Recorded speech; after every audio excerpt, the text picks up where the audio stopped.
Le boulevard Colorado à Pasadena est un symbole de la Californie. Il accueille depuis 1890 le célèbre tournoi de la Parade des Roses. Et à un pâté de maison de là, dans le centre de la vieille ville de Pasadena, on trouve aujourd'hui la nouvelle église de Scientologie. Occupant une superficie de 5300 mètres carrés, ce bâtiment fut construit en 1906 et est reconnu monument historique. À l'intérieur, tout est digne d'une église idéale de Scientologie de première classe, en commençant par la réception qui, elle, est éternelle. Mais le chef-d'œuvre de cette église se trouve juste après. C'est une cour centrale à verrières qui s'élève sur 3 étages, un endroit assez connu des gens du coin et dont la restauration fait le bonheur des amoureux de beaux bâtiments. Tous ceux qui y passent sont invités à découvrir la Dianétique et la Scientologie dans le centre d'information très complet de Pasadena, qui en fournit une introduction complète.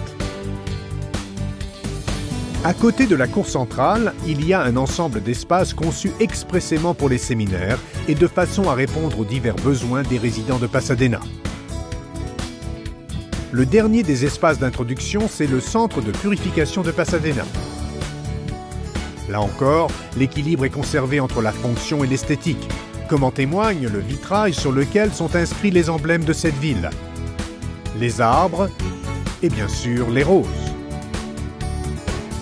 Tout l'étage du dessus est réservé à l'Académie de Pasadena. C'est ici qu'est dispensée la formation sur le conseil spirituel de Scientologie appelée Audition. Pour le mot de la fin, voici la pierre angulaire de cette église idéale, la chapelle de Pasadena.